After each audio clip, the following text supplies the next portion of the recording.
So, like, when I'm on my period, sometimes I can gain, like, 7 pounds. Maybe I'm on my period. Maybe you are. Maybe we're synced. Shall we fire into it? I just need to get something up. That's what she said. That's what she said. I need to get something up. Not you. You've had plenty. Yeah, I've had my fill. Literally. Don't say Phil. Yeah. Fuck me.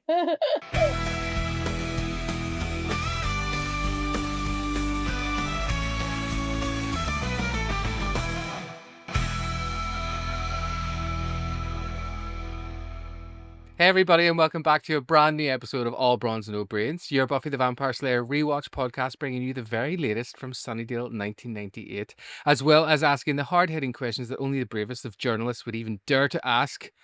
What if Buffy never knew how to do her eyeshadow? What would Willow look like in all leather? And just how many students are over the age of 35 at Sunnydale High? Every single one of them. We're on episode 43 of the pod, covering season 3, episode 9, The Wish, written by our favourite Marty Noxon and directed by David Greenwald. Oh my god, ew, David! And as if all that wasn't exciting enough, today we're joined by a very special guest. Yes, today we are joined by a very special guest that needs no introduction. However, I'm going to give her one anyway. She's a feisty Leo who couldn't say yellow as a kid, but was obsessed with wearing all pink outfits, including accessories. She's the reason behind our podcast name change. Her mom calls her Leah Lou, but we just call her that bitch. It's Leah from Becoming Buffy podcast. Hi, Wow. I hope I'm introduced like that everywhere I go. When you walk into your room, there'll be like a... Oh, perfect. I would like people to bow as well. Bow down! Bow down before me! Leah, this episode is a real tribute to you, and because of that, I just wanted to let you know that she's nailed. Oh, adorable. I just got mine done too. These are literally the worst. I was trying to stick these on right before we came on here, and I was like, how can I log into the computer? I'm like, No, it's an art. trying to put these in my ear was literally the hardest thing I've ever done in my entire... It's an art. It changes your whole hand. Oh, it totally does. It changes your hand. It changes your demeanor. Everything. Do you feel like sassier? Do you feel like you could call someone fat without being told off for it? Oh, I feel cunt. I totally feel cunt, you know. You always suit having nails on, Tony. You suit that little intro. I know. Mm-hmm. I feel like Drusilla. Be in me. Yeah, just like that. That's how I feel most of the time. We talked about this obviously off camera, but for everyone who doesn't know, we'll out you to the world. Congratulations are in order because you're currently with child. Yes, the next king. The next king of America, yeah. The next king of America, of course. Yeah. Yes. I also did a little bit of like not research. I used my brain and then Google to find out some stuff stuff about us today. Leah, you are a Leo, aren't you? Yes. Which is a fire sign. Yes. Dave, you're a Scorpio, Yes, I am. which is a water sign, and I'm a Libra, which is an air sign. So we've nearly got it all covered. Wow. By your powers combined, I am Captain Planet! No, one of my nails fell off. It's already started. Now that I've done the reveal, I'm taking them off. That is probably the gayest thing I've ever heard you say. Oh no, my nails fell off. Previously on Tony's being gay. Mommy, I'm gay. Well, especially being gay. We get it, you're gay. Oh my god, you're gay. Classic man. I'm not gay, mommy. Maybe it is because I'm actually gay, but he's sexy too. You're a gay boy? I would have liked a fatter bulge, but obviously some of the first gay stuff on TV. On the hot batch. Xander's getting into hot territory. Like, I was just going to say big and wet. I was like, like my busy. No, like, I would sleep with him. I'm gay. Sorry for being such a gay hornball. That's it. You want that dick? You go get that dick. Ford is taking Spike's fangs right up his my god. There was a lot of assumptions that you were a because of the way you looked and the way you act. She reminds me a bit of Cher. It's quite a normal gay thing, I think, to kind of go with someone that's a bit of a fucking arsehole. Use my mouth. And they turn Buffy away because she's a so she's not allowed to get blood. Calm down. Tony, calm down. Fruit. Although I do remember I did have sex with a guy who worked in the gym in Odyssey. Oh no, my nails fell off. Yo, hold my poodle. Hold my poodle. Well, we'll jump into it because I'm sure we don't want to keep pregnant McPregnerson up all night, you know? Yeah, it's 3 p.m. Oh yeah, it's midnight. Oh, for you guys, yeah. Wow. Yeah, we're very accommodating. We're feminists. Yeah, no, seriously, thank you. No, thank you, mate. As you can hear, my voice is also fucked. Thank you, mate. David's going through puberty today. He's just a little nervous. Celebrity guest. I'm like, it's okay.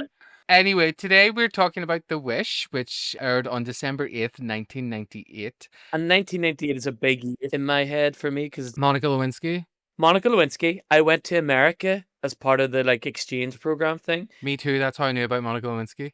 Yeah, same. I watched Good Will Hunting for the first time with my American family, and then Brandy and Monica, The Boy's Mine. Excuse me, can I please talk to you for a minute? Sorry, I went to America. I came home in August, and then I met my best friend Tony on the bus.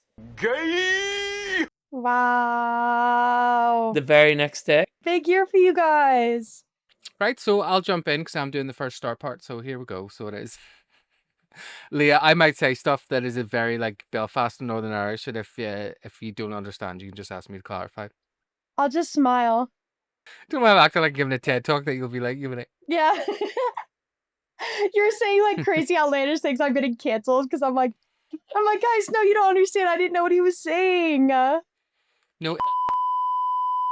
Yeah. I'm like,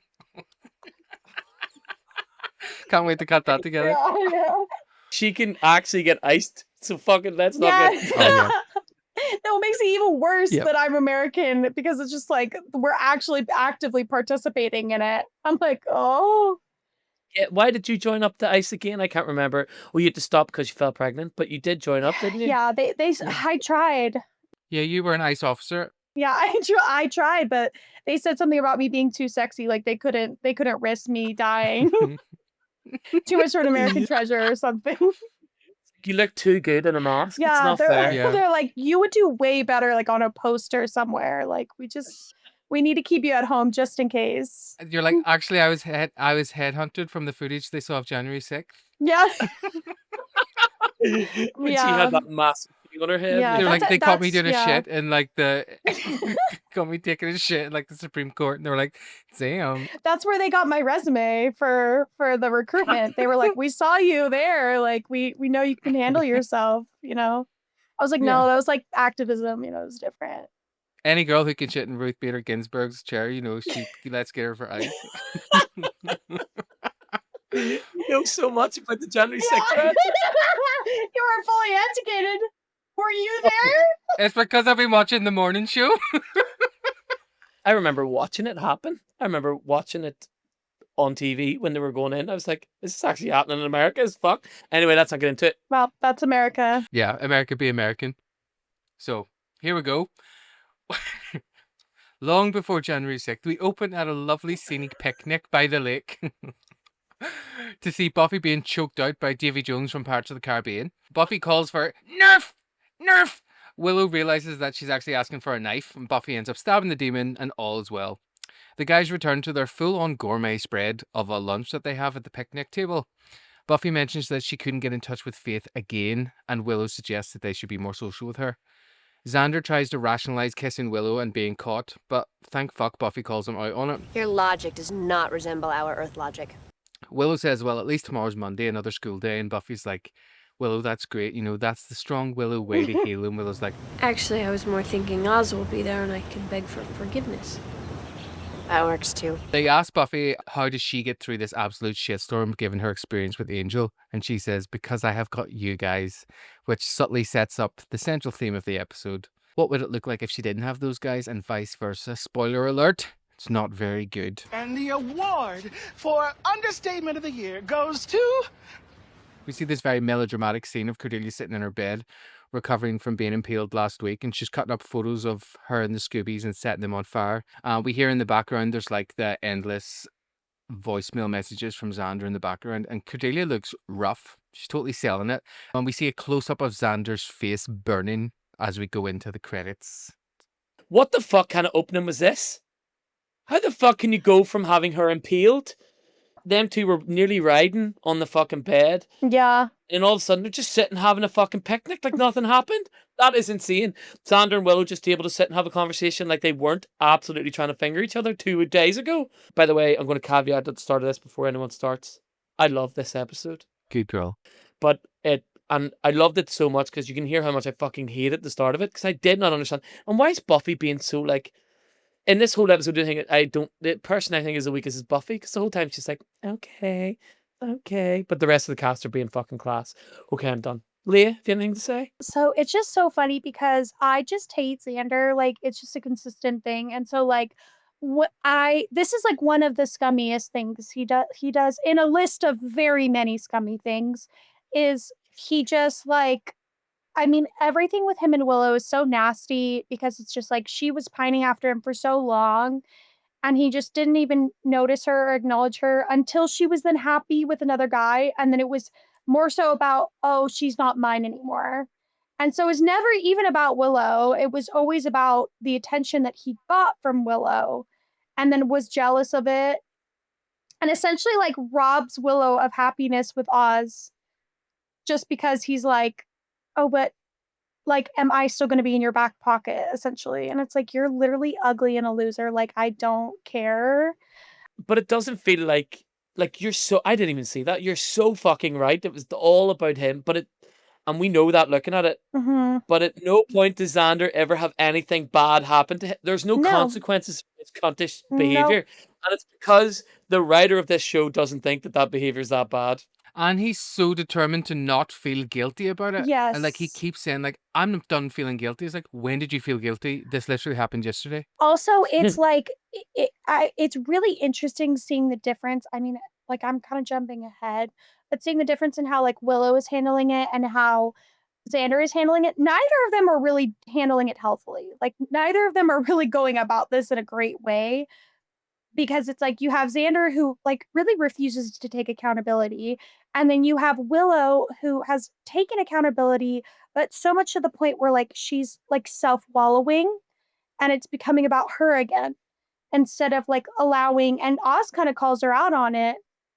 And we see a similar thing with Cordelia where it's like the fact that Xander is calling her like a trillion times and she's not picking up. It's like, at what point is you apologizing and groveling and all this stuff way more about you and you wanting your ego to be stroked and you wanting them to absolve your guilt more so than it is about you actually feeling guilty and wanting the other person to know that. And acknowledging their feelings or whatever. Yeah. And I'm also going to say they lie. Yeah. They implied that it was a one-time kiss. Not that they were having a torrid affair behind their backs. He says it was just one kiss that happens when sometimes friends catch each other on a bed and like they walked in on us and didn't knock the door. That's what he says in that first credit. So actually, the two people never know that this was, as far as I can tell from this episode.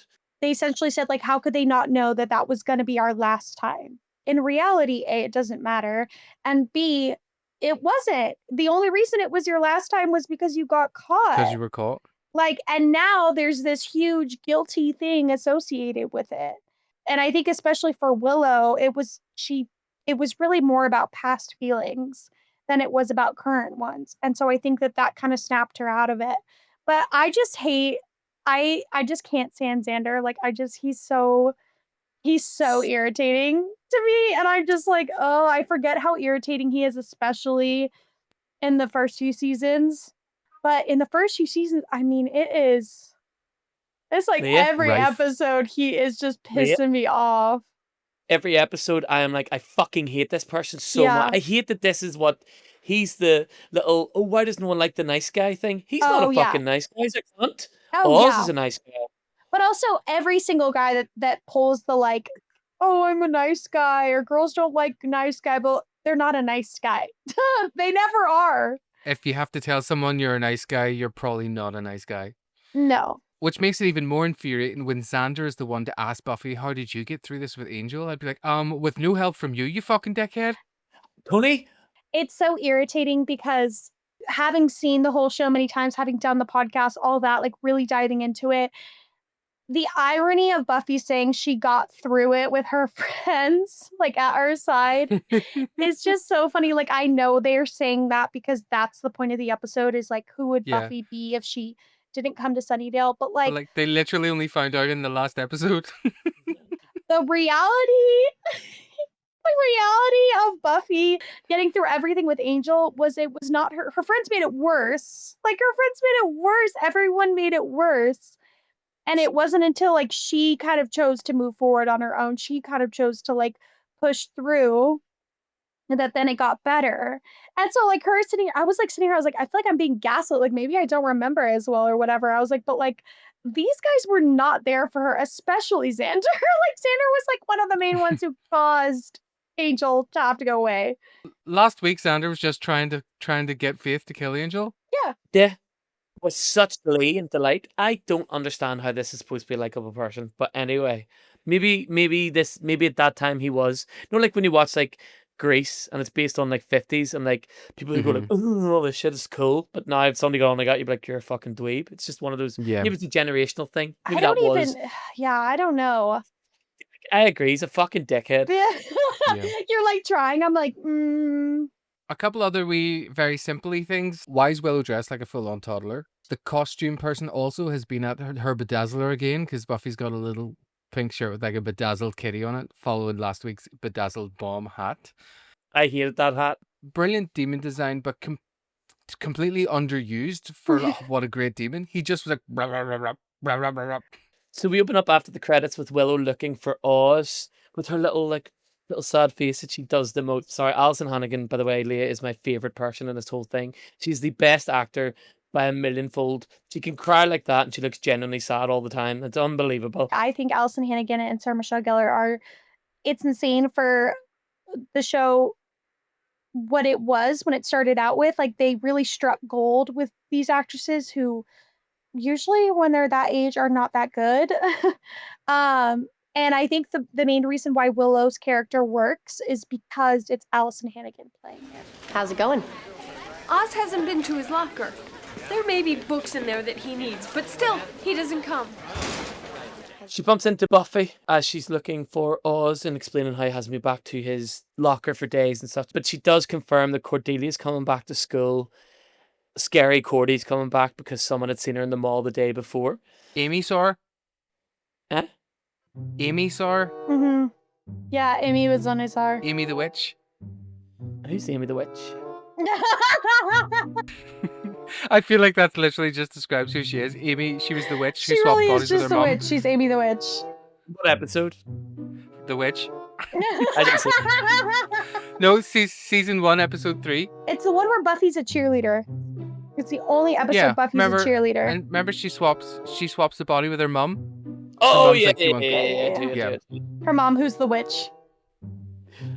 Oh, yes, that's right. I remember. Yes, sorry. Amy the witch. Yeah, The witch, mom the witch.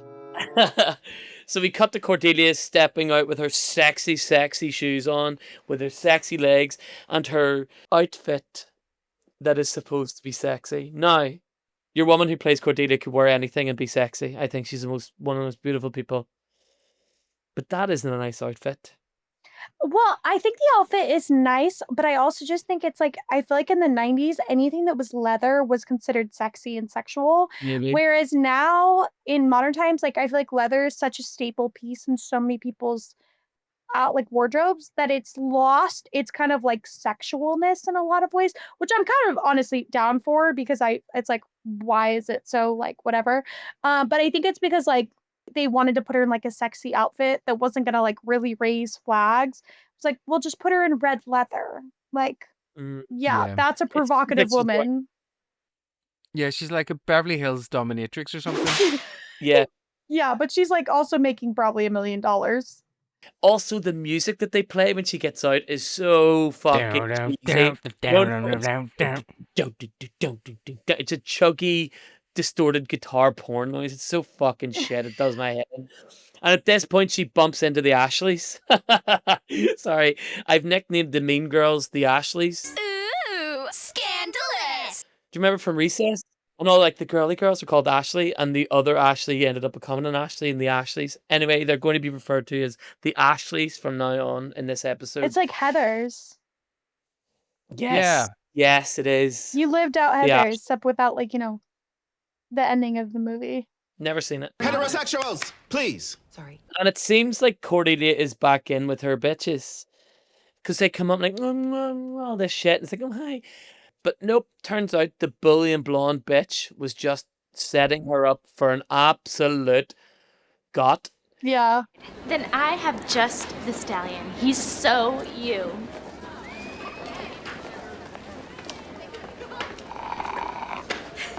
I'm pretty sure he won't cheat on you. At least not for a while. Plus, he's got a kill moped. And at this point, Cordelia is very sad because she thinks the girls have taken her back in under her wing. I really loved all of this. I just thought this was great. Tony, what were you thinking? One of the Ashleys is gay icon Nikki Bilderback from Bring It On, and she was also in Clueless. She's the girl in Clueless that is like, let's play Suck and Blow. Yeah. But in Bring It On, she also starred with Eliza Dushku, who's Faith, and Claire Kramer, who goes on to become Glory in season 5.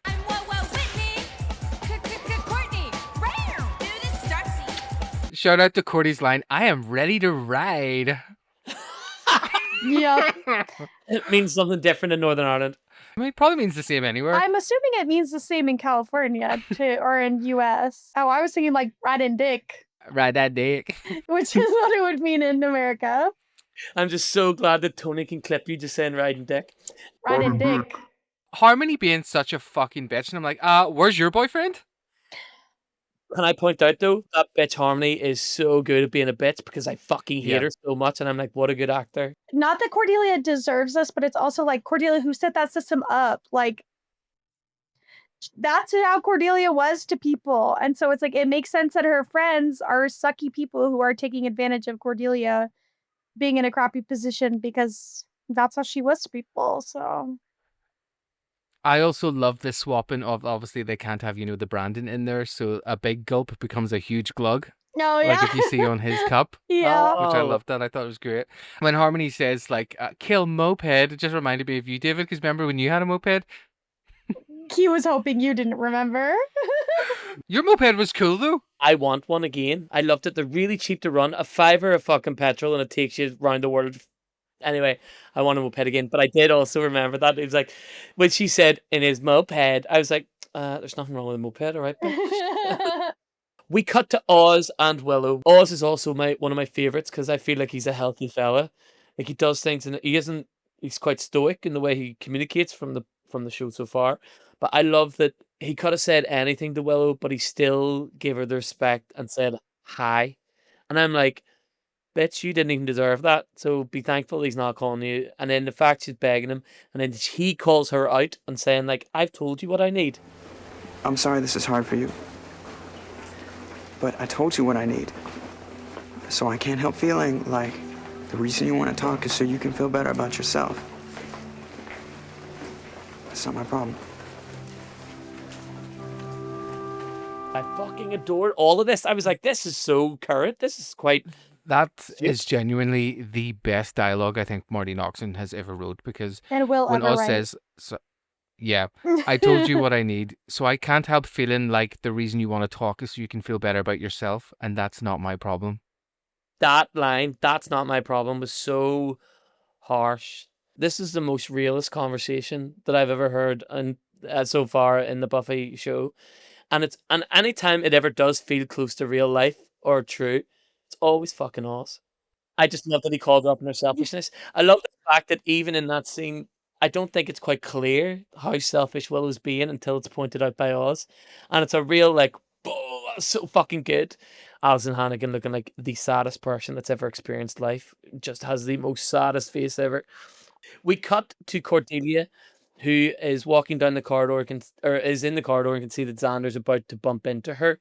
So she grabs onto this old man's hand. Yeah. Which is really strange because I don't understand why this old man is in the school. And then I thought, oh, he must be the janitor. Oh, he's a freshman. It turns out his name is John Lee, and that guy looks older than me. And I'm not. I look old. That guy looks older. Genuinely looks older than me. Sure, Jan. I am watching the HD up to. I'm going. That's the last time I'm going to refer to this. lovely people who are listening, I'm not going to go on about it. I watched the HD remaster, which I do know gives away a little bit more that you would have had if you originally watched it in the OG stuff. So I'm not going to bring up some things that I've noticed because I realize it's not fair. Not their fault. Cordelia thinks she's going to bump into Xander. So Cordelia does this interesting thing where she asks him, is there anything in my teeth? And he's doing this. Brilliant. So smart. And it looks like she's kissing the guy, which I thought was quite clever. I mean, thank God from Xander's exact angle that works, because could you imagine if like he was a little bit more to the side and he just saw her being like, it's like, yeah, I feel like, bro, I dodged a bullet. Like, John Lee also stood there for quite a long time just looking at her mouth. he was really investigating. Although not the first time this has happened in this show, because when Buffy sees Angel meeting Drusilla, yes, and he thinks they're kissing. Yeah, That's she right. thinks they're kissing in the little playground with the wee boy, and Buffy sees, because Drusilla, I think, can sense Buffy's there, and Drusilla's being like, "Oh, what you fucking doing? You fucking slut." Yes, so at this point we cut back to John Lee going, no, there's nothing in your teeth, and I can't really, she sort of sees what he's up to. She's like, I can't be seen with, what is it, like Xander trash? Xander Harris's cast off. Xander trash is better. I can't be seen with Xander trash. I'm actually going to call Cordelia Xander trash from now on. That's so good. But it's also just like, damn, what did Xander do to this whole school to make everybody hate him so much? Like, that the fact that the worst thing that Cordelia could have done is just date Xander. Like, everyone's like, yeah, Xander's the worst. Like, he is trash. He is the worst, and he is yeah. trash. I guess they were aware. And therefore Cordelia is Xander trash. Xander trash, that is so good. But what John Lee does say to Cordelia at the end is he'll happily buck her in private. Yeah. Now, I will believe Sang it, girl. alternative universes. I will believe that there's vampires and angels and fucking things, but I will never believe that anyone would think that Cordelia Chase is not hot stuff. Well, they want her just in private. It's more of a hierarchy thing and a misogynistic thing. The only thing I'll say is I just love Oz. I do have one thing to say that I meant to mention earlier, something that I'm doing with this episode. We touched on it briefly in the last episode, David. Cardigan watch. Oh, you were doing cardigan watch, that's right. So first scene, Buffy's wearing a cardigan. Do you hate cardigans or something? No, but we were just talking about how much they put the characters in cardigans this season to really differentiate that, like Buffy from Faith. So she's dressed like a 1950s housewife, rather, even though she wore leather in like season 2. But we're up to I think we're up to 3 on cardigan watch. Fair. Thank you for keeping us up to date. Thank God. No problem. Cardigan watch in a second. Needed that.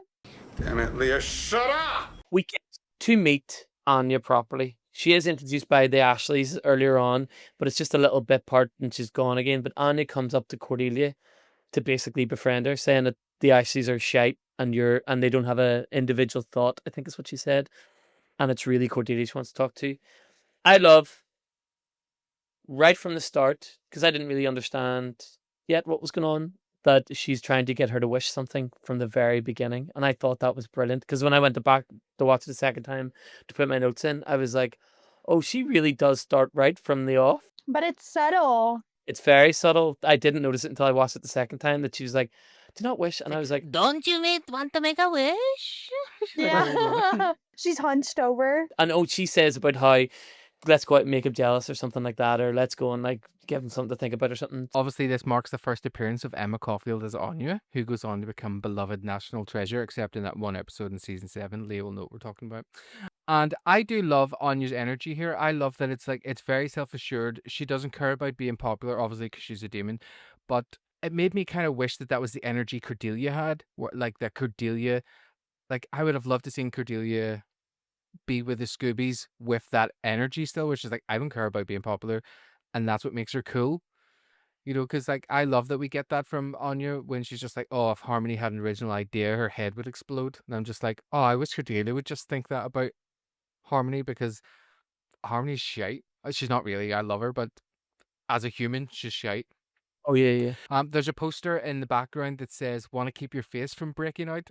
Buckle your safety belt, and it's 2 crash test dummies going flying through a window of a car. Fair play. And here we are, back to our every so often mentioning how Northern Ireland has the worst and best road traffic accident Yeah. adverts ever. Leah, if you want to ruin your life, just Google Northern Irish. Ireland road traffic accidents, and they will show you the adverts that were on our television to stop you speeding. Why is it just like dead people or something? No, they're so graphic. Like one of them is like there's a bunch of children sitting around a picnic and a car flips over the wall, and before it hits them, we see the car chop the head off flowers, and then we cut back again.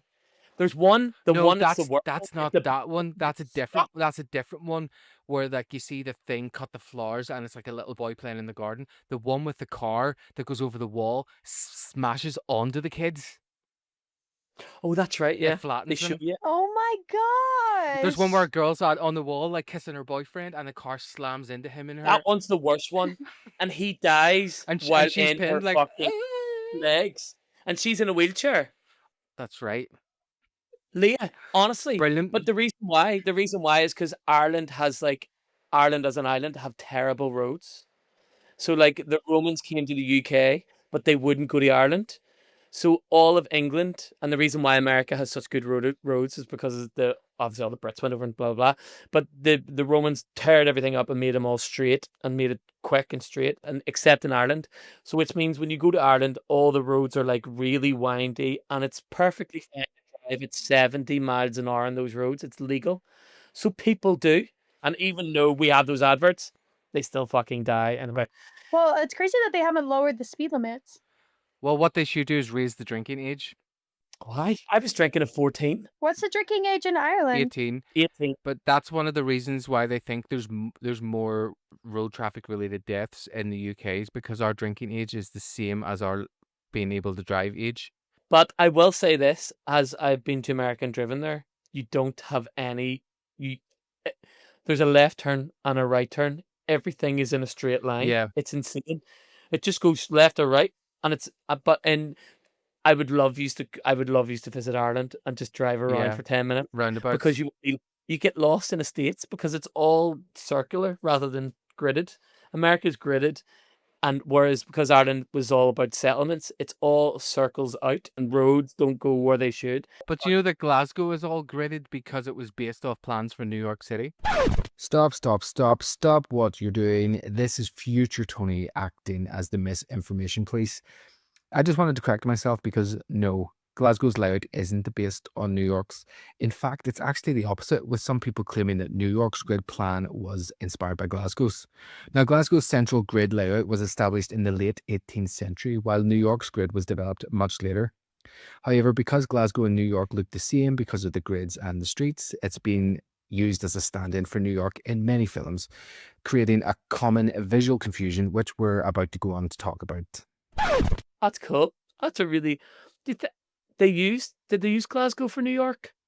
For Marvel? Yeah, they did actually. And they also just did it in the new Indiana Jones when they had the big parade, the astronauts parade. New Indiana Jones? Yeah, Indiana Jones and the Dial of Destiny. Oh, the one that came out there. I thought there was another one coming. Oh no. The new Spider-Man filmed here, the one that hasn't come out yet. Oh, that one's filmed next to you guys? Yeah, next to me. Him, not me. Lucky. I know, and then I hooked up with that guy that was the double of Tom Holland, and I did really think for a moment it could have been Tom Holland, remember? He probably looked like him. He really did look like him. Remember that one who was mental? Sorry, David. So we cut to the bronze with Cordelia doing a really good fake laugh and flirting. And Xander's very clearly jealous and doing this really maniacal, stupid fucking laugh. Again. He's just insufferable. I would literally be like, stop. Like, let her laugh. Let her try and show off. Like, she literally just got out of surgery. Like, it's fine. I really enjoyed the fact that Buffy was very empathetic towards Cordelia. Yes. Yes. Yes. Calling Xander out in his bullshit, like you said earlier on, Leah. And of course, and I put in capitals here, of course Xander's done with guilt. God forbid that he feels guilty for even 10 minutes. Yeah, literally not even 10 minutes. Like, maybe 2. Even though they did wrong, the gang decide that they want to live free and present and then give up immediately, and Buffy goes and gets some chocolate. I quite like this little bit. I thought it was sweet. I still don't understand. The thing that I'm struggling with is how Xander and Willow aren't more awkward, which I talk about right now, because Xander and Willow have an awkward interaction. Well, I think it's because ultimately Xander doesn't actually feel anything for Willow. So it's not awkward for him. Because he's not acting any different. Exactly. And then for Willow, it's like she is awkward, but it's a lot more of the guilt. Like it's more of like that's what's riding at her. It's funny because both of them cheated, but they really don't care for each other much in that way. So I think that's why it's not as awkward. I have a question about this, which is what I asked. Why do they suddenly not want to kiss each other? Because they're guilty. Willow is the one she's the one that in this scene says to Xander, like, no, sorry, you can't touch me like that anymore because I want to keep all my parts for Oz. Yeah. My magic pussy! Yep. I remember that line. But we find out that Willow wants Oz back, and we can see she's not interested in Xander anymore. Which who wouldn't? And he's raging. I'm sure, Tony, you've been in moments for this. Does the excitement stop when you're caught cheating? I'm sure you've been in places like this. No, because the only person that He's answering the question. The only person that I ever really cheated on was Adolfo with Martin. The dolphin. Was it Dolphin? Yeah, I fucked the dolphin's blowhole. Oh, wow. You could run for president in America. I used to call him Dolphin. That's what I called him, Dolphin. Yeah, but it was this lovely guy, Leah. It was before I met my then husband. I should have known, He was really, really, he was the nicest boyfriend Tony ever had. Yeah, to be fair, he was. And then, but I had an undeniable kind of like connection with Martin that like, that's true. All we did was kiss. I didn't do anything else with him because I wanted to break up with Adolfo first. That's right, I remember. But I was so distraught because of how it made me feel inside that I burst into tears. You were really guilty, and you've done some horrible things to some nice people. Yeah, and you felt really guilty about Dolphin. Yeah. You've done some dickish things to me, and you laughed. Yeah, I think it was worse because it was like I didn't just kiss Martin like out of horniness. It's like thought I was maybe like in love with him. Yeah. Oh, that would make the guilt so much worse. But I should have known. Got together with Martin by cheating. He destroyed our marriage by cheating. Get him how you lose him. Also meth, I guess. I didn't meth at all. That little side plot. Also meth, yeah. Also meth is great. That's what this. I really want this show to be called Also Meth. That's my autobiography. Also meth. Also meth. I quite like that Cordelia keeps grabbing her side. Yeah. I quite like that. Like they have sometimes shows forget that people have fucking sore bits the next week. But I kind of believed it though. It felt stingy when she says she ripped a stitch. I was like, fuck, I can feel that. Well, you know what I would be doing if I had that fucking puncture? I'd be wearing a fucking support bra, not letting those big old clangers just fucking dander about. If I had like an open wound, I would stay home. I'd be so scared that a freaking vampire would smell my open wound and like want me more. That's great. A vampire smell my open wound. I feel like that's how it works, right? Like a shark. Buffy follows Cordelia out to talk to her, and it's really sweet. It's actually to get her to open up. Like, Buffy's being a friend. She actually likes Cordelia here and is trying to get her to open up. So it's lovely. Really interesting thing that's a bit of I'm wondering, like a little showing of the cards early. But if you look when Buffy's leaving, she grabs a jacket that's really uncolored and tampened down color, but Cordelia's wearing this bright red dress. I don't know if it was a thing about how do vampires actually go for color? It's really never said again in this show.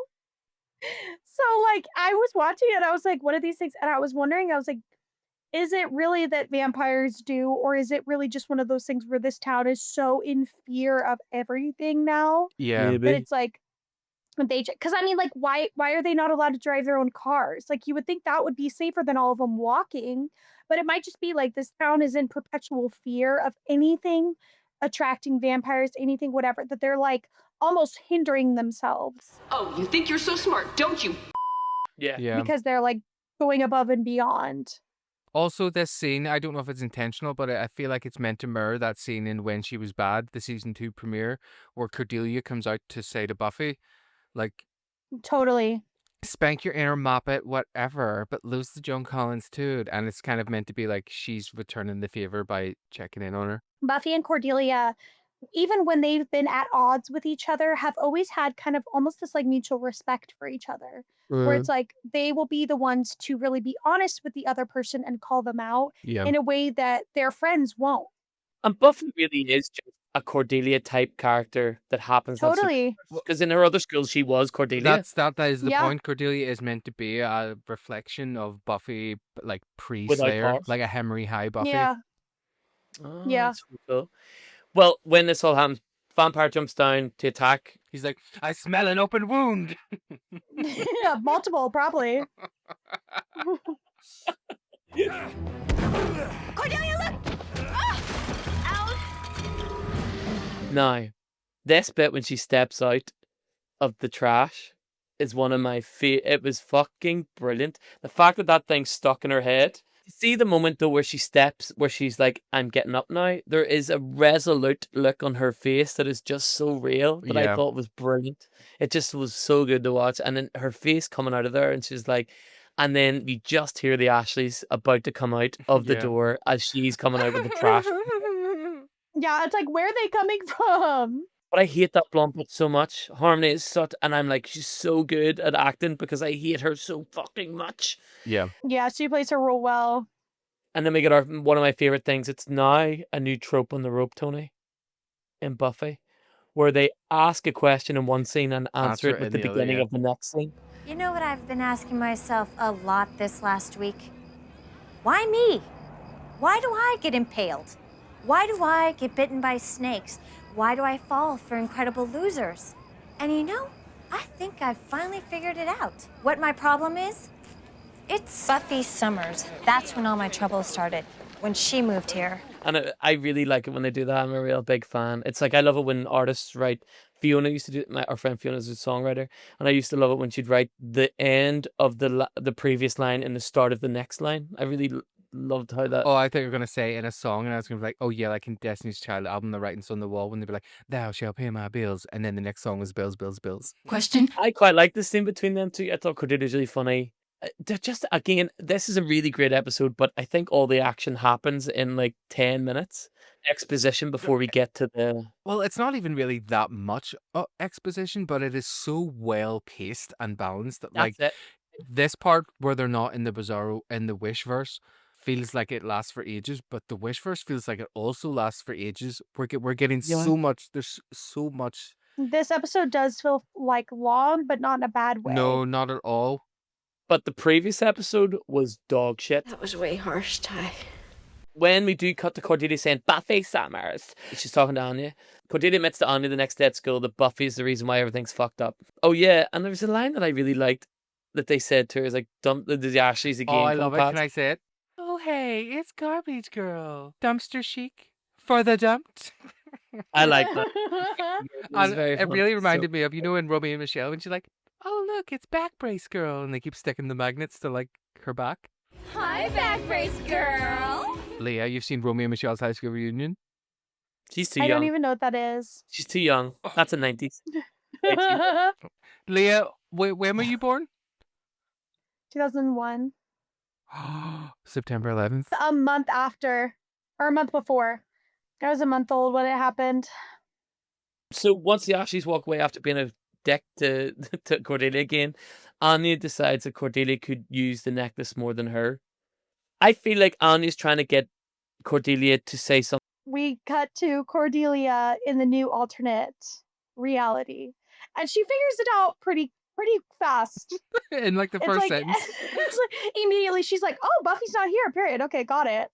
Like no thought of like, oh, maybe I got transported somewhere. Maybe like a bunch of people are missing. Like, no, she's like, oh, alternate reality. Got it. Like, because of my wish. Like, but you know, makes sense. Cordelia thinks everything revolves around her. So We do find out, I'm going to caveat this one, in the previous 2 episodes, we found out that Cordelia is actually not stupid. Because she does really well on her SATs. And she's like, I'm smart. Like, sorry, that's all. But I agree with you. She figures that out way too fucking quickly just by simply looking around. It's mad. some things it's like, you know what, I'll just give it to the writers that like we didn't need to develop time into this. But she goes inside and immediately sees Harmony and the gang, and they're like all up on her feet again.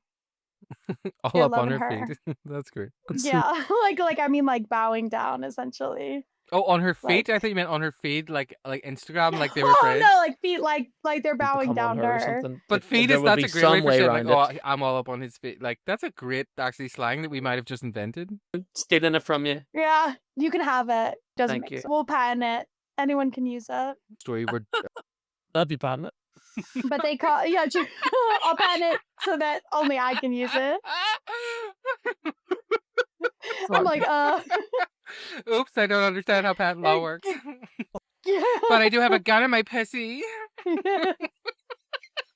So they are immediately talking to Cordelia about her outfit. We're getting vibes that it's a little different here. Cordelia is not tuning in fast enough now. Yeah. She's slow. Now she's behind. No, she's just saying things out loud like, oh, I need to adjust to this reality. I totally forgot the bronze isn't cool here. Yeah.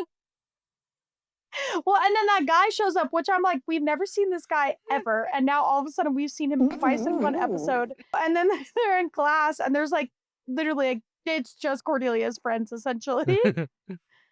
The Cordelia's friends And then, now like, back to 3 other these people. How did idiots they talking survive this about long, Buffy. but no one else did? Yeah. I have so many questions. I think my biggest question is they end school, right? Cordelia goes out after she finds out that Xander and Willow are dead and she can't find her car or whatever. And then, like, all of a sudden she's walking back home and it's dark. I'm like, what time is school ending that it's dark out when you're walking home? See, we're from Ireland.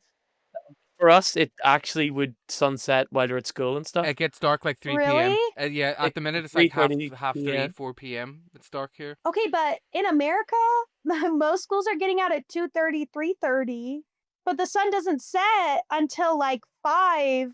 Well, because I guess they say curfew's in an hour when school ends, so that must mean the sun's going to go down in about an hour. So maybe she's had to walk like 4 miles away from the school and it's just got dark. I'd be pissed if I had to walk 4 miles. I think I would just let the vampires take me at that point. Also, why doesn't she try to find a payphone and just like call collect to like her parents? To be like, Mom, Dad, can someone pick me up from school? Yeah, someone took my car. I was just going to say a couple of things about this little scene. Like, what you're saying when Cordelia realizes straight away, and she is like a good fairy, a scary, veiny good fairy. And then she turns around and laughs, but her laugh's like, ha It's like, it's the most like, laugh ever. It is so good. This is the first time I've ever noticed this in this scene. There's crosses and garlic hanging on the lockers, which I'd never noticed before. I didn't notice that Which I at thought was all. good. We also have Cardigan Watch number 8 and number 9. Harmony says a line that you couldn't get away with now, but I loved it. You're acting a little schizo? Because it's not called schizophrenic anymore. It's called DPD or something. No, that's a delivery company, DPD. She's called Royal Mail. When Harmony tells Cordelia that Willow and Xander are dead, she does that thing, David, where it's delivered in a Northern Irish accent. She's like, well, yeah, they're dead. They're dead? Do you know, like in Fantastic Four? Oh my God! I put it in our last episode. The clip. Are you the protectors of this world? We are. Yes, we are. That's it. She says we are. We are. There's another time as well in A Little Mermaid. Yeah. I want to know what the people know. Ready to know what the people know. Did any of you guys realize when Cordelia can't find her car, she goes right up to the first Hispanic guy she can, and she's like, "What'd you do with my car?" And then she doubles down on the racism by saying, "El Convertible." Yeah. Even in this world with the vampires, that janitor still goes to fucking work and cleans that fucking school. Well, what was funny is that in this bizarro version of Sunnydale, there's more people out and about at nighttime than what there was in the last episode when it was nighttime. Oh my gosh, yeah, then she immediately runs into Xander. Yeah. Yes. Which I was like watching back and I was like, what are the odds of it being immediately the first vampire is Xander? Can I ask a question? Yes. Do we ever find out how they create vampires? I can't even with this. Yeah, in the first episode. Yeah. To make you a vampire, they have to suck your blood. And then you have to suck their blood. It's like a whole big sucking thing. Mostly, they're just gonna kill you. So my question is, when do they choose? How do they choose? Like, why was Xander and Willow not just killed the way Cordelia was killed? In this one, it's probably because when the Master rose, he wanted to make an army of vampires, so he was probably on the recruitment drive. Well, because I mean, also if you watch this episode, like the Master has a lot of vampires. Yeah, like Yeah. oh, that's what I loved it's about it. All different ages as yeah, well, like all like which I thought was yes, good. like it's obvious he probably was just like for a while was just wanting to make people True. Yeah. vampires. Oh, good point, because he's bored of it. He's Yes. bored of Yeah. the hunting and killing. That's why he's Yes. created the factory. The Masters basically started like an Avon pyramid scheme. So yeah, then we find out that Willow and Xander are both vampires and they're both together. No way! I wish us into Bizarro Land and you guys are still together? I cannot win! Probably not. But I'll give you a head start. And Cordelia's like, even in this universe, you guys are together. And then she gets knocked out. She gets knocked out. She gets slammed into the floor. Something Yeah. shocking, like slammed and rolled. That was really visceral. Like she's like You fully. think so? Yeah, Xander like grabs her by the back of the head, slams her into the floor, and she like rolls 15 times on the ground. He had some pent up anger. 999. That's just a casual Tuesday for him, to be fair. And then we find out that Giles, Oz, and two background characters are Larry and Nancy, they're the Scooby Gang, the current Scooby Gang. the white hats. Jesus Christ. Because the white hats are like in westerns, the guys who wore the white hats were the goodies. I remembered the gay dude. He has a name. I don't know who the other girl is. Nancy, she's not in it, but she really reminds me of Sandra Bernhardt for some reason. Tonight, the horror of vampires with cleavage, the chill of naked witches, and the agony of a girl in a cage. This is from Roseanne. Yeah. That's what she reminded me of, Nancy. She's got a very specific face. I know everyone has a specific face, but she has a very... Anyway, sorry. Oh no, you're fine. What do we think No, about that Willow? I was also gonna oh, say. sorry. No. Fuck up, Tony, let her talk. I was just gonna say, what do you think about that Willow and Xander kiss with the tongues? I was thinking about that just is like so like I was thinking about more of like from an actor's standpoint, how interesting it must be to like go from being like best friends and like you're playing like they would kiss and they were making out, but it was not like that. And then all of a sudden you're like in this role where you have to be very sexual, very like all this stuff with the same co-star, like how jarring that might be. Yeah. She looks so fucking hot. Especially like in the getup and like the way that she plays like the vampire Willow is so good. Oh, So then they take them back to the school. I was like, why would they make the school the base of their operations? I literally wrote, why would you pick the library as your base when it's in a school that can be accessed by vampires? Oh, and then we also at the same time are finding out that the Master has risen, didn't die, obviously, because Buffy wasn't there. He's a total corporate camp queen. I love it. Yeah, he's giving CEO. he is so camp. What news on the Rialto? I love it. I actually love him so much. Well, and it's so interesting seeing how he would have been if he actually got out. Like how, like what his plans would have been. Buffy basically stopped him from starting his own business. No. Buffy does not support local businesses. Cancel her, cancel her. No, but we find out that Cordelia is talking to Giles and essentially is trying to be like, we need Buffy, we need Buffy. Find out that Giles is not in the Watchers Council anymore. They have this whole gag of shocking vampires coming into the school. You're in a big cage. Not too bright, book guy. And killing Cordelia and putting Giles in his little cage. No, I was a bit surprised by the killing of Cordelia. Yes. It's jarring. I loved it. It's so very, very smart. I was like, in front of Giles? You nasty bastard. In front of my salad? The like, it's so interesting to have both of them feeding on her because it's like in the other reality, it's like both of them cheated and caused her pain. Yeah. And like even in this reality, it's both of them feeding on her. Like it's so interesting. A twisted version of their kiss. The kiss that Yeah. broke them up. Wow, these are cool as fuck. The best bit though, Xander's hand on the back of Willow's head. Yeah. He Yeah. took his hand and pushed it in. I was like, that's a good piece of acting, to be fair to him, or good Yep. direction from the director. It was like, because it is again showing you that Xander's you sort of feel like he's the one that's pushing everything. Yeah, and pulling. pushing her. So good. That's such a good read. I never thought that. You're so smart. Like the way that they killed Cordelia, like you said, I just thought was genius because it does give you some peril as the audience actually thinking like, how are they going to undo this? Wish Cordelia was the only Yeah. one that knew about it. I definitely did get that. It actually genuinely made me be like, huh, I don't know how to get out of this. This is really difficult.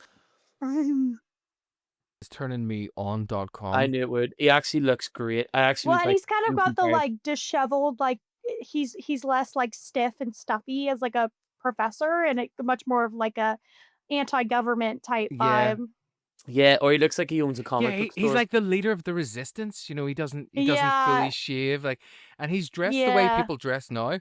One other thing, sorry, that I just love from that before scene with the master, the way he picks that girl up by the hair and he's like, she's looking at me. Yeah, yeah. He's like, I don't like it. If he said he didn't like that, the way I'd be staring at it the whole time. Like, if I'm gonna die, at least we'll both be uncomfortable. I'm trying to eat, and she looks. I love the way that she dangles. Yeah. How she acted that dangling. Yeah. It really was like he lifted her up. I have a little insight. I think you might end up saying this later on about the master that I thought was interesting, and it's like it's the vampire trajectory in this episode in the Wish world is quite similar to just humans.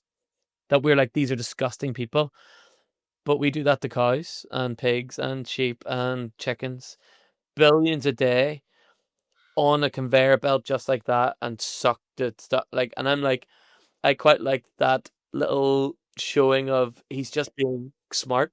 The commentary on mass production. Yeah, of just making it like, whereas we used to hunt our food and do all this stuff, but he's bored of the hunting now. He wants it to be easy, and he's almost become like elite, New York elite. Yeah, because he gives that speech later, obviously, at the factory. Yeah. Which But is great. I thought he was cool in this. I thought it was great that they got him back, and his makeup is like exactly the same, which I thought was really cool. Yeah. Or I thingy. love Mark Metcalf. He's great. Is that his name? I want to know what he looks like. He looks like the master, actually, still. Oh my god. That is actually just what the master looks like. Yeah. But with no Oh, wrinkles. fair. At least now you know what his balls probably look like. They based it off of that. Yeah. Yeah, they're like, show us the back of your balls. And it's like, oh yeah, just put a couple of wee fangs there and that'll be. We're gonna need you to take off your pants really quick, just for reference. I thought for a second, Lee, you were going to go into a Northern Irish accent. I just thought for a second you were running off his accent. You were going to go into. I really just want to take off your pants for a second. Yes, we are. I can't do accents to save my life. You can't do the Northern Irish accent anyway. No one can. Even people from Northern Ireland, when they go on TV to say they're from Northern Ireland, suddenly they start talking like this here. So they do. I just think of Dairy Girls or whatever that show is. They were brilliant, actually, to be fair. It's actually Londonderry Girls. Ew, no, David. Up the raw. The next scene, we see Giles hitting the door with an axe. Oh, yes. Why? I don't understand. It's so stupid. No, they locked him in. Remember, Willow locked him in and threw away the key? Yeah, but he's like just hitting the like fence part. It's not even like the. Thank you, Leah. You know what I'm talking about. It just and the way it opens too, it's like Yeah. like it's so like anticlimactic. I think it's just because it says in the script, Giles hits the door with an axe and opens. I wish there was something locked around it that he was breaking to open. No, like a fucking Yeah. chain. Yeah. The newbies come in. I'm calling the I new like that. Scoobies the newbies. They come in, and we've only got two of them left. The two boys, No more girls. and they seem perfectly fine with it. Nancy. She's dead. I know. Giles like looked like he mourned Cordelia more than his like fellow comrade. He was like, oh, okay, well, oh well. But this poor stranger. But it makes you wonder if that happens so much that they're so like cold to it. Well, to be fair, he literally says take her to the incinerator without even thinking. Incinerator, barely know her. And when the two boys pick her up and go to carry her off, I still am like, she's going to come alive again or something. I didn't think she was actually dead, but she is. And no one questioned why she was wearing a cabaret tap dance shoe. When Giles is like, hold on, I'm going to put this on my vintage when I take her necklace. What do you call the guy again? Larry. Larry. Larry. I have a question about Larry because I was wondering, is Larry out? Because if Buffy hasn't come to Sunnydale, he's never maybe had to deal with his sexuality, so he might still be in. But it doesn't mean he's not gay. Oh, that's true. He may not be out. But he would be. Remember how the way he masked his homosexuality by being an arsehole. He's definitely gay because he's working under Giles. I'd be gay working under Giles. There you go. Working that dick. I actually am like, I really like Larry, and I wish Larry was used more as a Scooby. I thought he was really cool. Yeah. Larry. Have another go. Larry. No, it was good. It was good the first time you said it. Larry. Larry. Larry. That's it. Yeah, that's good. Leah, say I'm happy as Larry. I'm happy as what? I'm happy as Larry. So ha and la. Oh, wait, say it again. I'm happy as Larry. I'm happy as Larry. Tony, well done. That was. Sorry, I didn't know that was going to work like that. I'm a good teacher. Yeah. A+, yay! So after the boys pick up Cordy to take her to the incinerator, Giles notices a necklace and he sort of half recognizes the necklace from something, so he takes it off her neck and he's like, take her away and fucking dump her in the incinerator. We cut to the master, who's making what seems like a coffee. I get it. I understand now that I've watched it the second time what they kind of did there, because the first time I was like, what the fuck is going on? But now I'm like, oh, that's a little mini machine they've made for blood, obviously, before they created the factory that we were inside. Well, actually, probably I hadn't really thought about that because I was wondering the logistics of like, what do they put in like an organ into like that, the part of a coffee machine where you put in the.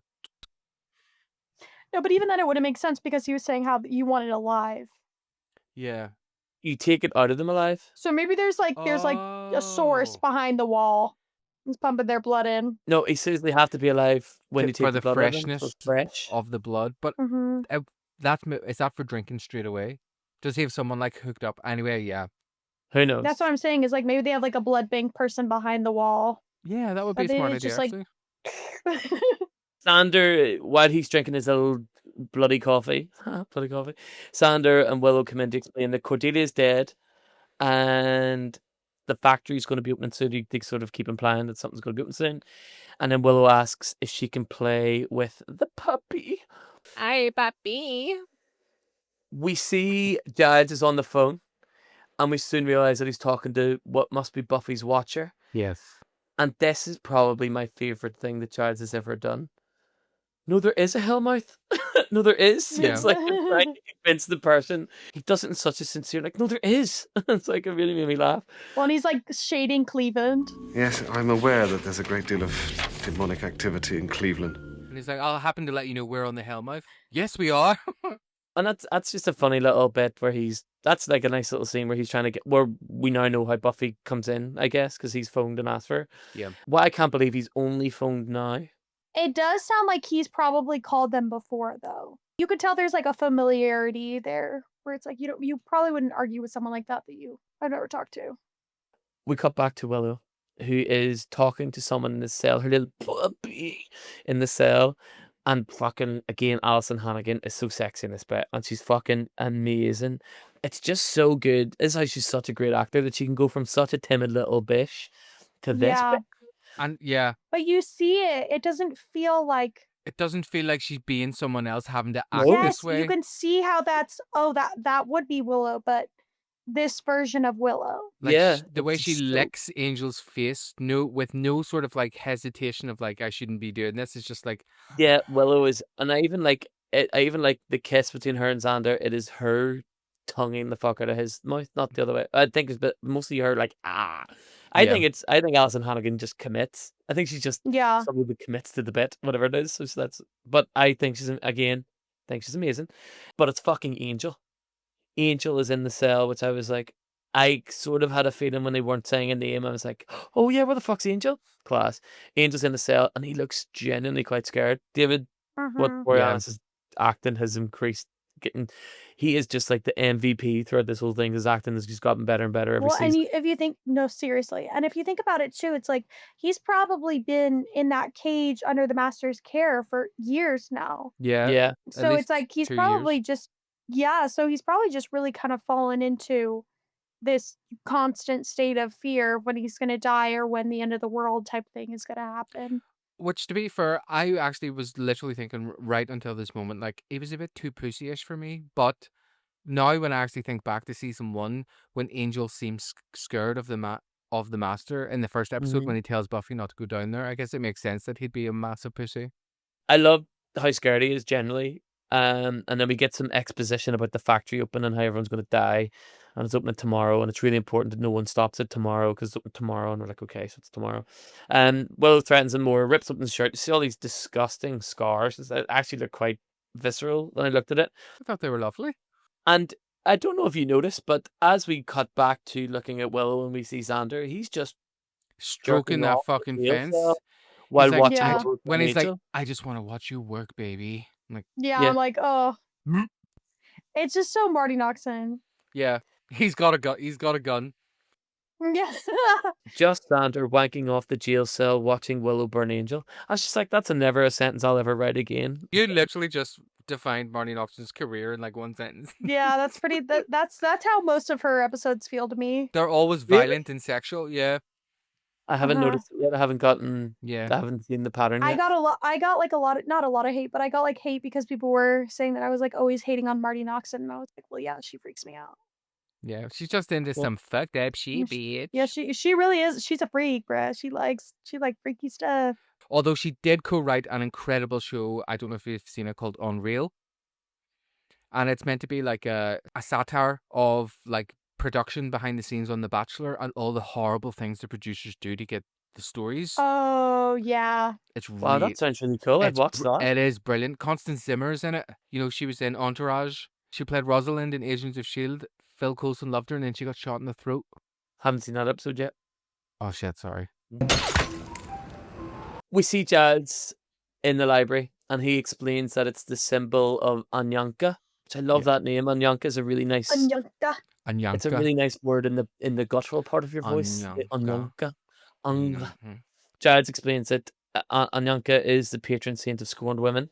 I think he's just so good in this. He's so, because he isn't as confident as Giles is in the Buffyverse. So it's like, I like his, oh, maybe I haven't forgotten everything about being a watcher or whatever it is he says. It seems like he's figured it out, but he says he needs to go research more and then leaves. He's like, you guys stay here where the vampires could come. I'm going home.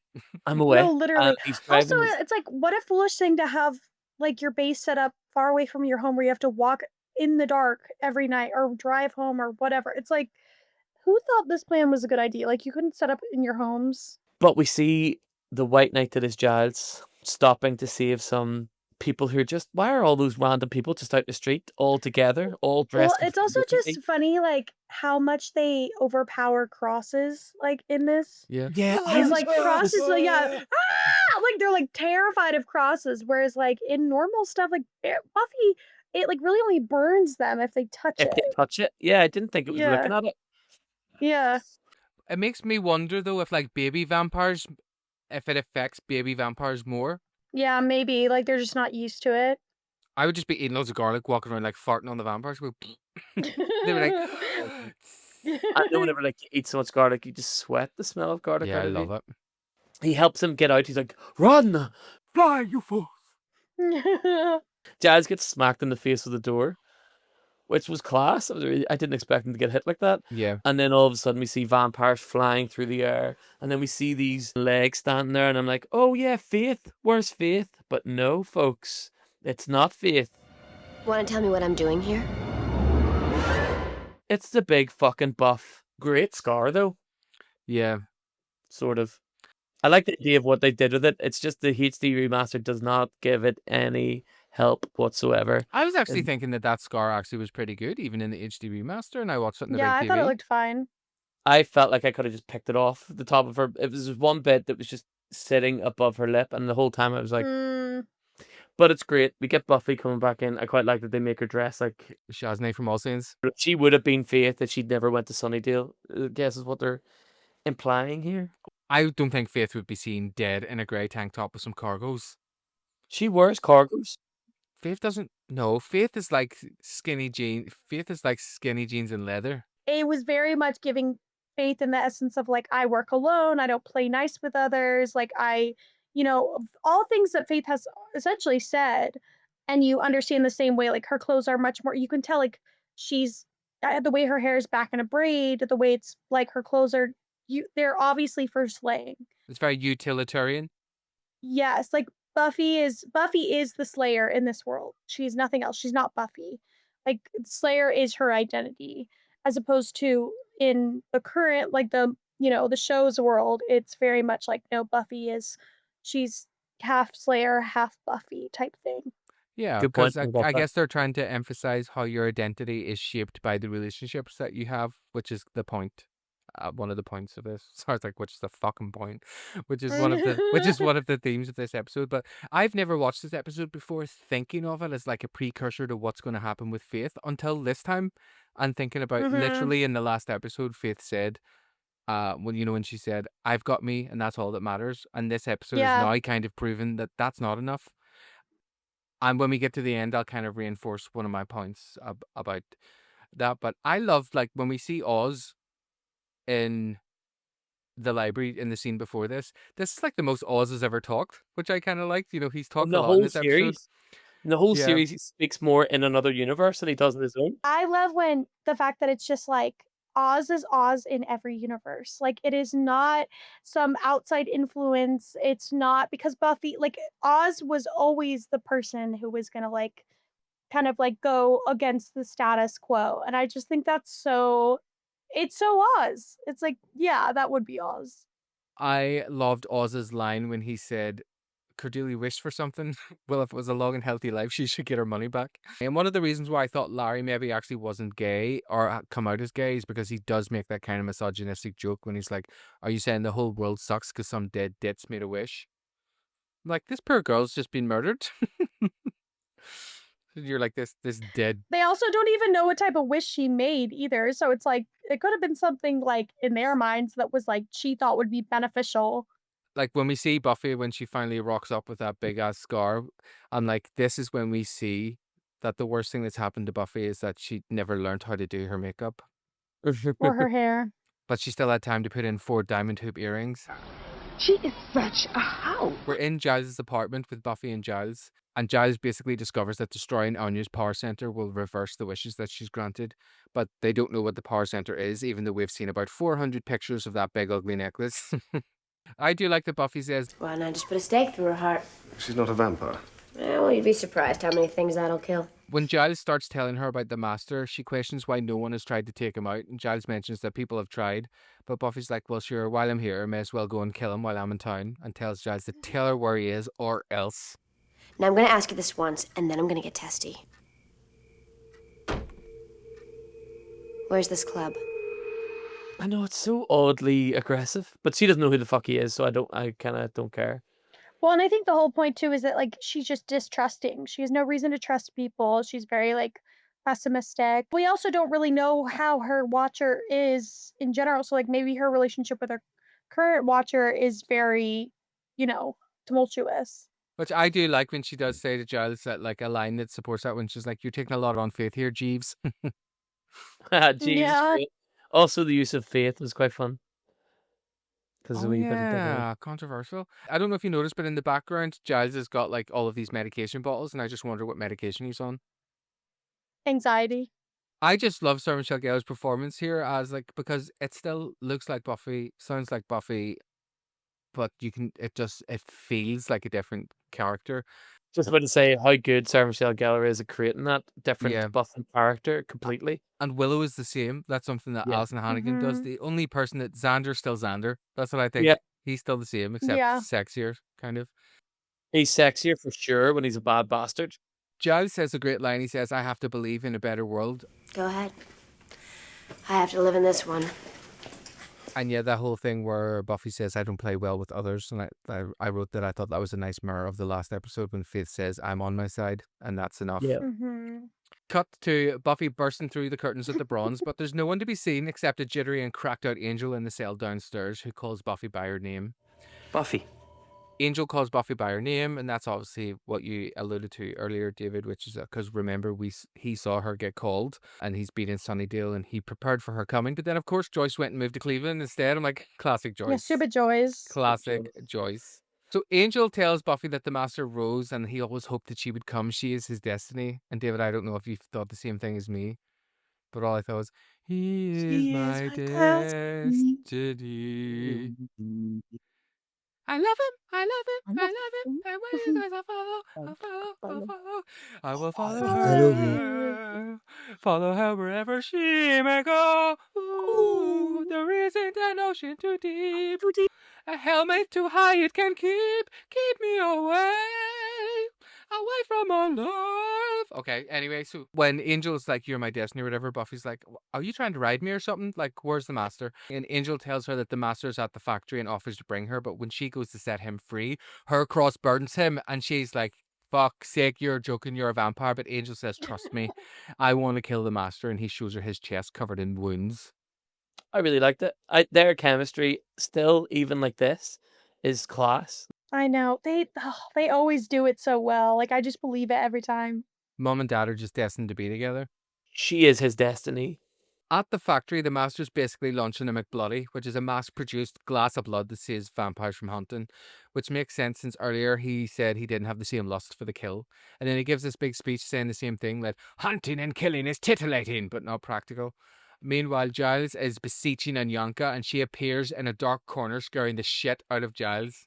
And she's pissed. The way she appears is amazing. I know, and when she's like, do you have any idea what I do to a man who uses that spell to summon me? She's just getting over a cold, guys. Yeah. She's like, I've got COVID. She's like, have you got a PCR test?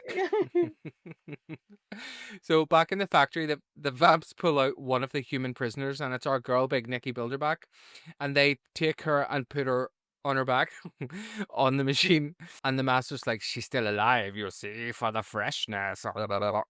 They put her on this machine, and it's got all these big mad fucking needles that come out and stab her into these really inconvenient places that don't really seem essential to where blood would be. That's what I was thinking too. I was like they're gonna waste some of the blood. The needles are also so big that you would think that they would stab all the way through her. Yeah. So I'm like, what is happening? And when they do take them out, there is absolutely no difference in that girl's body whatsoever. No holes anywhere. Well, actually, that bit annoyed me. I have a few things to say about that, but I'll get to that part in a wee minute when it gets to the commenty part. So the machine has these big massive needles that stab into her and drain the blood out of her into a nice wee like twirly beer tap or whatever. And we see that Buffy and Angel have arrived in the shadows. He asks what the plan is, and Buffy's like, don't fall on this, and hands him a steak, which I thought was quite funny. I'm like, my girl, what's she like? I love the timing of it because she holds it up. Don't fall on this. I was really good timing it. I thought that was great. The master basically toasts to the future, and Buffy shoots the little dingiest little arrow at him.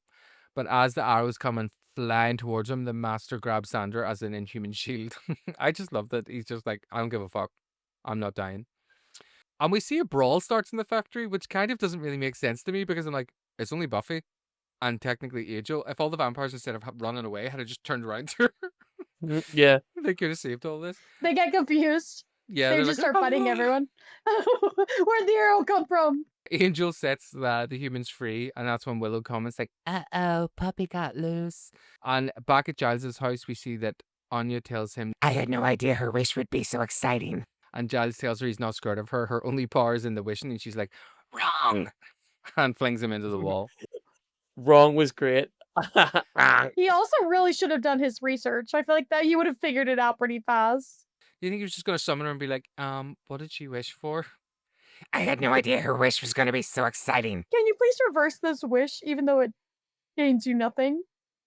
I love that master's speech when he's talking about the plebeian humans inventing like mass production. And when he calls for the first one to come out, he's like, bring on the first. He's like he's so gay about it. And excited. Yeah, it was really good. The kind of question I had about the big blood machine was this meant to be a comment on how wasteful mass production is? Because he only gets one little glass out of her and then her body goes off. I don't think it's implied that that's all there is in the tap. Well, that's what I wasn't sure. I was going to say, or is there more inside the tap and like more people can go and have a wee drink of it? I think it's like a keg. I think it's like the way they milk cows. It's all going into the one fucking big tub of milk. Well, So I think it's all supposed to just show like the fact that like it's gotten to the point where like the vampires are not desperate anymore. Like they own this place, so it's like they can almost afford to be lazy. They can afford to risk losing livestock essentially. We don't have to Yeah. hunt buffalo anymore. We just go to the shop and buy beef. Like, Yeah. it just have made it easier to eat. Essentially, it's just Yeah. being us. And I quite like that because you can't be angry at the disgustingness of it because it's a human, because we're perfectly fine when it's an animal. And that's all humans are to vampires is food. Yeah. I don't know. There's a bit of me, it's like, I quite It like. makes sense, yeah. It makes sense, yeah. Makes sense. It totally does. When the big riot breaks out, Oz breaking off that 2x4 with his bare hands, I'm like, I'm sorry, do you know how hard that would be? But But it's Oz. yeah, he's that short king got some strong arms. He probably slammed his big fat dick against it. Sorry. Yeah, that's how it broke. Yeah, probably. Short kings always have big fat heavy hammers. No, but especially Oz. Yeah. Oz is backing. Oh, he is. Yeah. Yeah. He's so Yeah. confident. There's no way he's not packing. Yeah, that's like canonical. When Anya's talking about Cordelia's wish, she says, "Brave new world," which I love that kind of like double literature reference here because it's a quote from The Tempest, but it also inspired obviously the novel by Aldous Huxley, which is set in a futuristic dystopia that deals with the same kind of themes of like mass production and humans and greed and all that kind of stuff.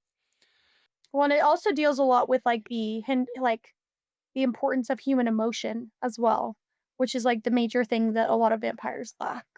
Not our bitch Spike from last week. He was all over the place with his Not all emotions. Yeah, he's all mopey and schmopey. And that's Mopey actually just and schmopey. Mopey and schmopey.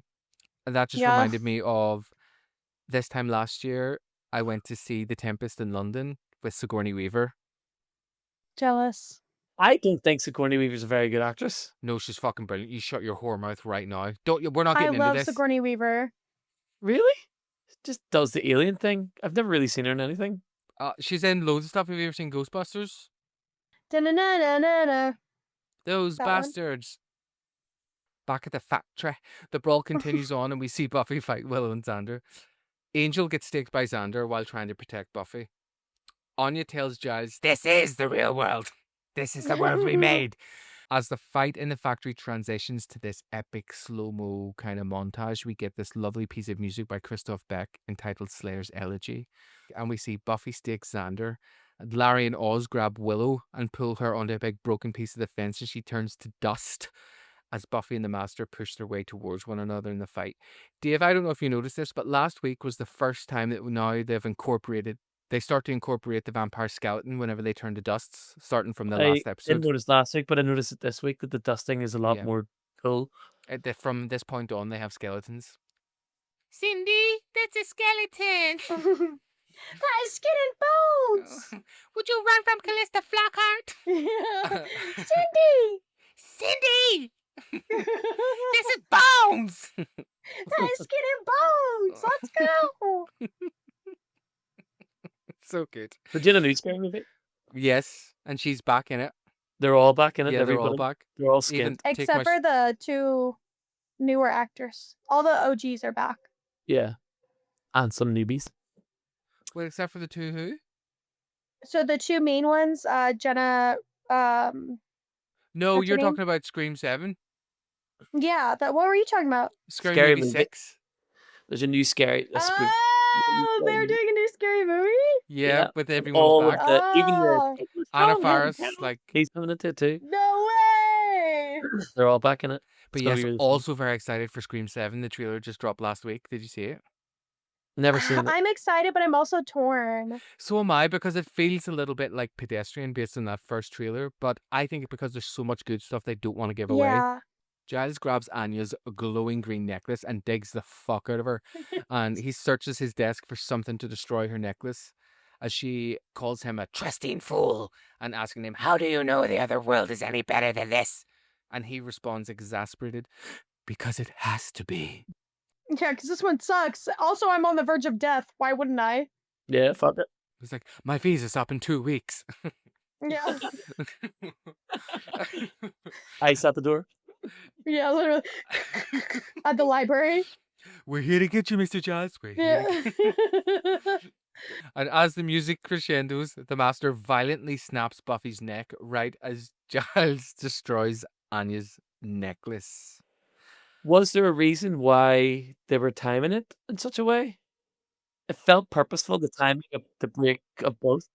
There's a couple of reasons why I think the shots kind of lingered where they did, or the reason why some of them came first. I th- I think the idea of the inevitability of the prophecy that the Master would kill Buffy in some way, but also because they've taken the time to establish that this is what life looks like if you're a solo Slayer with no emotional connection.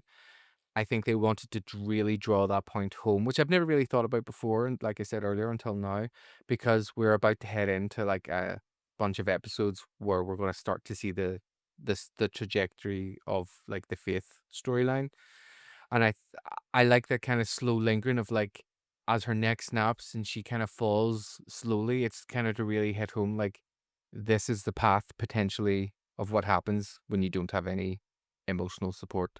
Well, and I also think it's so interesting because this whole scene happened so fast. There's so many deaths that happen literally like in a blink of an eye. You have It's Willow, it's everyone Xander, that we love everyone dies.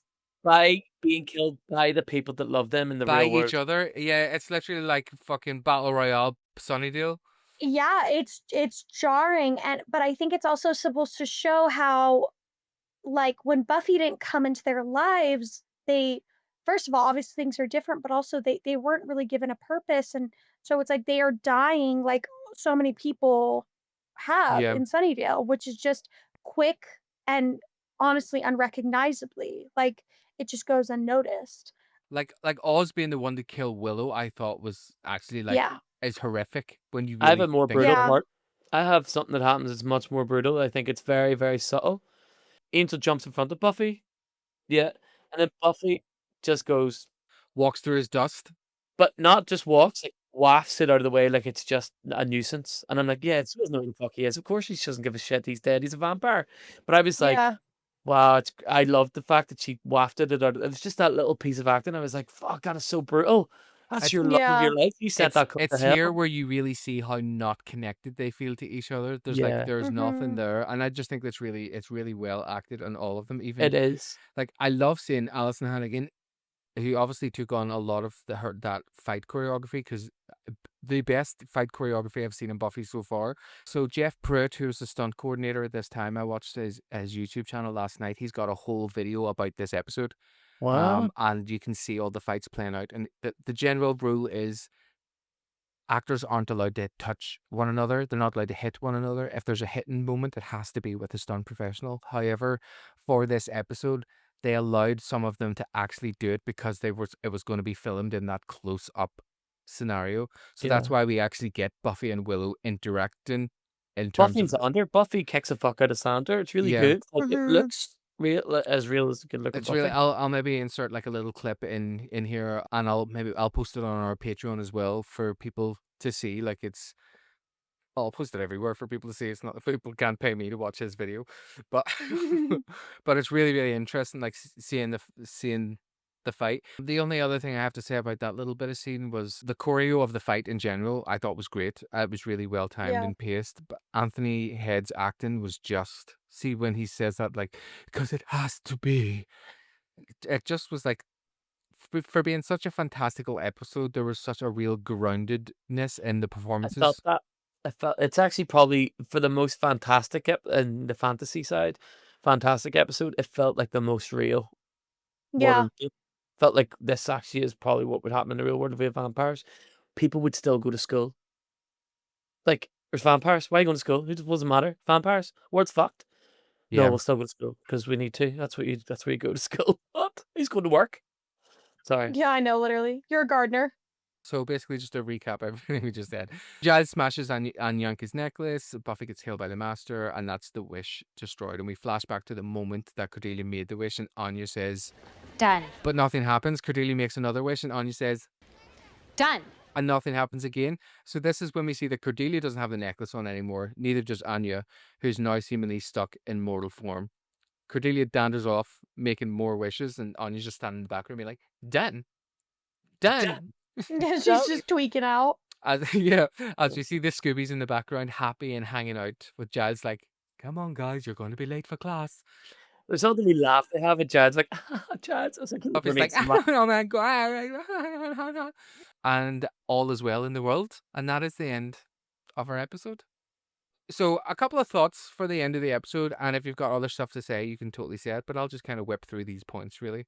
Even though the alternate universe trope is kind of tried and tested, I love that it hits so strongly here because Buffy really is a show about identity. It forces us as the viewer to think about whether the characters are defined, I think, by the role they have in the group or whether they're defined by their relationships with one another. And I think we see that it's like a good mixture of both.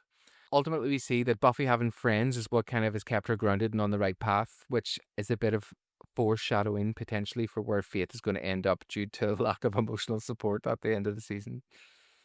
One thing I actually love about this episode is I love that because the world resets, it's only us as the audience who are left with this memory of what happens, and it feels kind of special to know stuff that the characters will never know, and it's almost like the audience gets to have like character growth. It's cool to see how much Buffy has impacted Sunnydale Yeah. as well without even knowing it. Because I think when you're watching her do these little things, it feels minuscule, but when you see as a whole how it could all be affected if she wasn't there, I think it's really, really cool. This episode was just very good. It had like, especially as we had the last episode, that was seemed quite empty of plot, but lots of exposition. And it's like this seems like the opposite. It was just a really packed, full. It had everything. It had really good emotional bits. It had a slow sort of. Sorry, I think that you said at the start, Tony, the pacing was exactly what it should have been. It was paced exactly right, even right up to the. What else can there be? And he smashes the thing. I had a little thing that I was going to say about Buffy dying and smashing the thing at the same time as like actual Buffy dying, truly dying, is the end of the world. Do you know what I mean? It's like without Buffy, it would have been the end of the world in the Hellmouth, and then once Mhm. Buffy dies again, I don't know. I had this little thing. It's like the timing of it was like as soon as she died, he smashes the thing, so their world is over because Buffy's dead. I just had a little simple like maybe I'm reading way too much into it, but I just it feels like Buffy is so important in the whole world that if she dies properly, it's done or something. Maybe I'm reading way far into it. I also think it feels we as the audience view Buffy as this pillar of hope. Like Buffy is she's a sense of like of our safety. When Buffy is on screen, when Buffy's in a situation, we get the sense that it's going to get handled in some way or another because she's our heroine, she's our heroine. She is like the person that, is become kind of like people's beacon of hope in the show and also like as an audience. And so I think by her dying, it's supposed to show that that world really was losing its hope. It was losing its pillar of light. It's a really good episode. I really enjoyed it. I thought everything about it was really cool. And I even liked how Cordelia, even the fact that she's got the bitch and moan, seems happier. Like, even as she's walking away, like the fact she had to wish their life away and wish the thing. But there's something in that, I don't know. She just, from when she wishes it to when Yeah. the wish is undone, her character seems a bit different, seems a lot lighter, a little bit. And I feel like if she's had a chance to open up to Anyaka, like Buffy said, if you talk to someone, you'll feel better. Well, that's the thing. However, one of the things I don't like about the episode that obviously it needed to have for the whole episode to happen is Cordelia's anger should really just be directed at Xander. Yeah. The misdirect is obviously something that people do, but I don't like. I think this episode is almost a chance for Cordelia as a character to grow, but then they kind of rob it, which I like part of the brutality of that. They rob of that opportunity. Cordelia only goes to Giles to tell him the world is different whenever it's not the way that she wants it to be. Whenever Yeah. she sees that Xander and Willow are like the vampires and they're still together. Like, not when she realized that everyone was like, loads of other people were dead. She's like, oh, only when it was like, okay, well, I guess I just have to admit, Giles, like, It's this is fucking what I idiot. need. So it's still very, Cordelia is still the center. There's a really interesting thing what we were talking about earlier, the creepy sexualization of like Willow and Xander. Lewis Call, who's an American academic, wrote in his book, which is titled BDSM in American Science Fiction and Fantasy, that this episode was a multi-signifying masterpiece, and he pointed out that in Bewitched, Bothered and Bewildered, which Marty also wrote, when Willow is in Xander's bed and he threatens to use force to remove her, Willow responds enthusiastically like, "Force is okay." a trait that is brought to the forefront in this episode, where here her and Xander are portrayed as polymorphously perverse and sadomasochistic. And that polymorphously perverse, I guess, is a Freudian term that means like sexual pleasure is present in all sensual interactions, not just in conventional genital sex, which plays obviously very much into Marty's kind of dark, sexy time episodes. I just really enjoyed this episode. I really enjoyed having Leah on with us. Thank you so much for Yeah, coming and thank you so much. sacrificing your Of time. course. I feel like I said nothing. What? You said loads. I couldn't get you to shut the fuck No, up. I like nothing of value. No. Oh no, but that was good for me. That cemented me as the Sarah of the group. Anyway, guys, thank you so much. That was absolutely wonderful. Make sure if you liked what you've seen that you like and subscribe to our YouTube, Facebook, Patreon, whatever. There's going to be some extra footage of Leah just eating and laughing like the big fat pregnant slug Sorry. she is on our Patreon. Sorry. I can't believe you called her fat. She's pregnant? Yeah, how offensive. Can I also say, like, so many times you were really talking about stuff and me and Leah were just making faces at each other. I know I saw it, but I didn't want to break and ruin everything. It would have made it go on for so much longer. I'll just stay focused on my face. I'm going to release this as 3 separate episodes on Patreon, and it's going to be like pick your journey, and you just like watch the one person the whole time. No. That'd be class. No. That's actually a great way of doing it. But yeah, thanks very much, guys. Absolute treat. I know, Love and you thank loads. you for everyone that's watched and listened and download. And as we always say, if you can give us some 5-star reviews, we'd really appreciate it. If you don't, Oh my god. Okay, bye. Bye, everyone.